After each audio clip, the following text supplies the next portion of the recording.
Fantasy football week 8 is here and the bye weeks are mounting up. Injuries are continuing to come thick and fast. So we are here to go through some streaming options with you.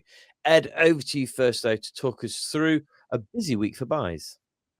Indeed, maybe not quite the buy-mageddon of previous years, but it is still the busiest week for buys of the year is week 8. We have 6 teams out, as you can see, the Cardinals, the Lions, the Jags, the Raiders, the Rams, and the Seahawks. So you've got some big names out, including Amon-Ra, Jahmyr Gibbs, JSN, Jared Goff. I mean, any week you're without 6 QBs, a handful of top players, and a pool of weekly start options, your start and sits can be very tricky. We're without this week 3 top 12 quarterbacks, 6 top 24 running backs, 5 top 24 wide receivers, and 3 top 12 tight ends. And, Mark, we also have a number of injuries to navigate. I'm going to be very upfront. This will not be an exhaustive list. We're recording a day earlier than usual, so at our time of recording, we do not have Thursday practice reports. So we'll do the best we can at this stage. Brock Purdy apparently nearing a return, but looks like Mac Jones will probably get the starter game this week. Lamar Jackson limited on Wednesday. I could say limited on Wednesday for genuinely about 60-odd players. It's just the way it is this stage of the season. At the time of recording, we've got no indication whether he's going to play this week or not. I think it's 1-2. If you've got him, have a backup option. Chance are, whatever your backup option is, you would rather risk a potentially not fully matched fit Lamar Jackson if he does play this week. Jaden Daniels ruled out with a hamstring injury. Let's have some more QB drama to navigate. Penix, Young, Taylor, and Mayfield all limited on Wednesday. It was said it's just the time of the year where often the more senior players will sit out Wednesdays anyway, so don't necessarily read too much into that. Tyler Algier, he was in our start of the week category because of the running back friendly matchup. He was limited on Wednesday and limited in a way that sounds like it might not be good for this week. So you were skeptical when I said he was a start of the week, Ed. You thought maybe this is just a bigger week for Bijan. I think we can lock and load that monstrous week for Bijan instead at this point. Jacobs, Kamara, and Hall all limited. Quite likely just veteran rest days, probably. Mike Evans, though, looks like he is out for the season. Apparently, it's touch and go whether he will return at any point. Leave him on your IR just in case. If you're really trying to move around for space on your roster, dropping him is probably in consideration in redraft at this stage. Chris Godwin, also out again this week with his leg injury. Good news for the Buccaneers. Egbuka seems to be a full participant in Thursday's practice, last I read. AJ Brown, hamstring injury and sat out Wednesday. That is one to watch. Hamstring injuries in wide receivers is something you never want to hear, especially in slightly older wide receivers. And Darren Waller, the week after we said, what a fantastic kind of story, him returning and getting back to top form. He's on IR with his pectoral injury. So there's a lot there for us to consider. We'll bring you your bye week updates. We bring you the injury report starts. It's every single week. So please do subscribe, like, and share. But this weekend, I've got a feeling that our plug and play QB streaming options will probably be more useful than any other week so far this season. Yes, I think so. That you're going to be in a position where you're probably having to play someone you wouldn't normally want to play, or you might be in dire need. It will come as no surprise whatsoever that our first plug and play QB is Andy Dalton. 7% rostered. I imagine it was probably 0% at the start of the week.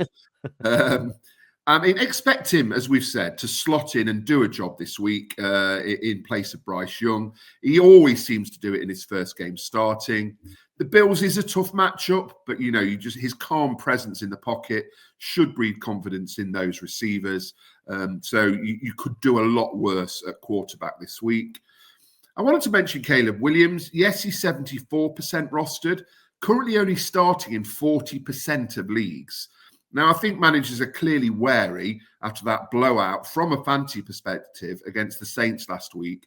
But, sorry, Mark, he does have the Ravens this week, who are giving up the second most fantasy points per game to quarterbacks. Surely his starting percentage should be up in the 70s, really, especially with so many buys. So I do expect that to go up. But he's one to play if you have him. Michael Penix, 27% rostered. He's been solid in real life NFL and is probably where we expected him to be in fantasy NFL. He's currently QB 26. Now, he has the Dolphins this week, so expect him to put up a decent score as they're giving up the 4th most fantasy points per game to quarterbacks. As you mentioned, he has been limited with a knee injury, so do keep an eye on that, but it does sound like he is probably to suit up, so he is someone you can plug in. And I'm going to hand over to Mark for another option, our cover star this week, who you have to mention as another option. So, yeah, we're going to mention Jackson Dart. I said confidently a couple of weeks ago with the Eagles, Broncos, followed by the Eagles again coming up, that maybe Jackson Dart wasn't a starter. Still reasonably widely available. Still an option this week to against the we saw last night. I'll be honest, I think the Eagles will have a better plan for him this week. You'd expect so, yeah. But if you're in a situation where, I'd say specifically, if you're in a situation where you should win and you're playing it a bit safe, I'd stick a Dalton, a Penix, or Williams in there because I think they'll get you the job done around that projected stat line. If you are projected to lose comfortably 10 or so more points, that's where you may as well take a gamble on a player like Dart, who has a higher probability of a big game than either of the three on the screen. Is it guaranteed to work? Not at all. So I do think the Eagles will have a much better plan in place, but Dart has got to be in consideration for the rest of the season based on what we've seen so far. I don't think his roster percentage will make him a plug-and-play QB for many more weeks, though. Moving on to our streaming tight ends. We have so many tight ends out this week that, as you can see on the screen, our streaming options are already quite heavily rostered as people have moved already by the time of record. So, firstly, a player that we mentioned in the show earlier this week. So, Rondé Gadsden is in our starts of the week mix this week. He's had 8 and then 9 targets respectively over the last 2 weeks. In a sparse tight end landscape, I do think he finishes in the tight end 8 to 12 range this week. I'm not predicting the 25 plus points of last week at all. We said this on the main show, but he could be a safe pick for you. And obviously, the streaming tight ends feature is sponsored by Mason Taylor of the New York Jets. Still only 36% rostered. That does confuse me this week. I know I am his biggest fan at the moment, but he faces this week the team giving up the most fantasy points per game to tight ends, 22.27 points per game on average, the Cincinnati Bengals.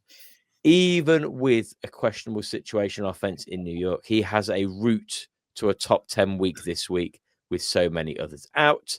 And then finally, Kyle Pitts. He is not widely available at all, as you can see on the screen, only 22%. But he's tight end 11 on the season for fantasy points per game. And I think the only reason he's below the 85% threshold because Kyle Pitts and he constantly lets us down for fantasy. We know this always to be the case over the last few years. I think he's got a chance of creeping into the weekly starter category again over the next couple of weeks based on what we've seen so far. And as he plays Miami, copy and paste what we said for Mike Penix. He could be in line for a decent shift this week and repay some fancy value for you. You say every single weekend, there's only one way to select our defenses for fantasy football. What should we all be doing without any hesitation? We should, of course, be streaming our defenses. And we have 3 potential options for you this week. Starting off with the Texans, just 51% rostered, despite being defense 6 after 7 weeks. They hit double figures for the last 3 weeks, including that big 20-point week against the Seahawks last week. They do have the 49ers this week, so they're going to have to try and stop CMC, but I fancy them for a solid score again. The Browns, only 39% rostered, and they come off the back of a monster week 7. Admittedly, it was against 2 of the Dolphins. So we have to take it with a bit of a pinch of salt. They are defense 10, and they have struggled to post big fantasy scores. And they faced Drake May and the buoyant Patriots this week. So it is a tough matchup. But the Browns always have the chance of getting you a big score with some elite playmakers on defense.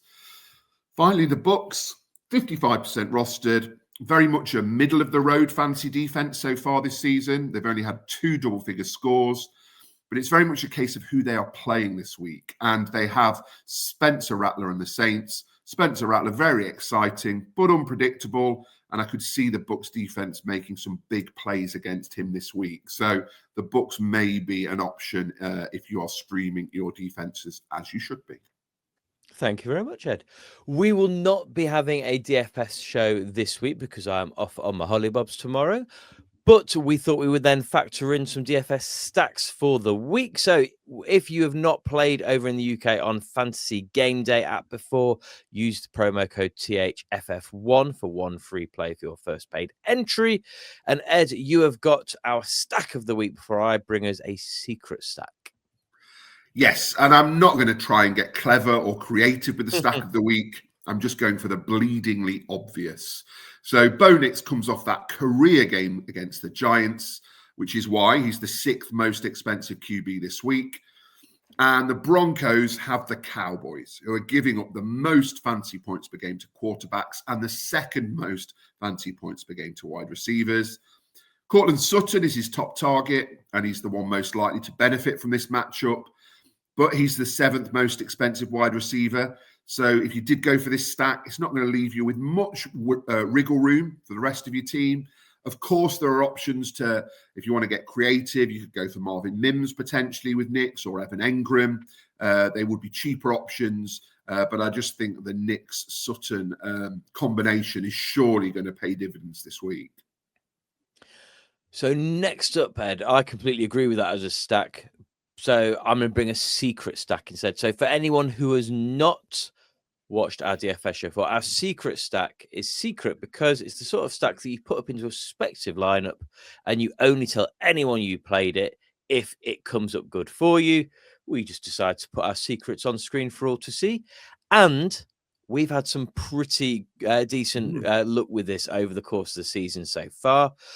So I'm going route 1 for a secret stack. Andy Dalton coming in, his low price. It makes perfect sense rather to stick this in a secret stack because you're getting good value at quarterback. So you said already, every time he steps over the last 2 seasons, he's had a decent first game. He's been top 10 QB in each of those performances when he had his first start last year and the year before. And in both games, he also provides us with a top 12 wide receiver. So we have history on our side here. Other side of the coin, it's against the Bills. So it's not the matchup that really inspires you to think this is nailed on. It's the cost that always makes the secret stacks appeal as well, because you don't have to have monstrous scores. You just need a decent week from the combination, so you can then spend up elsewhere.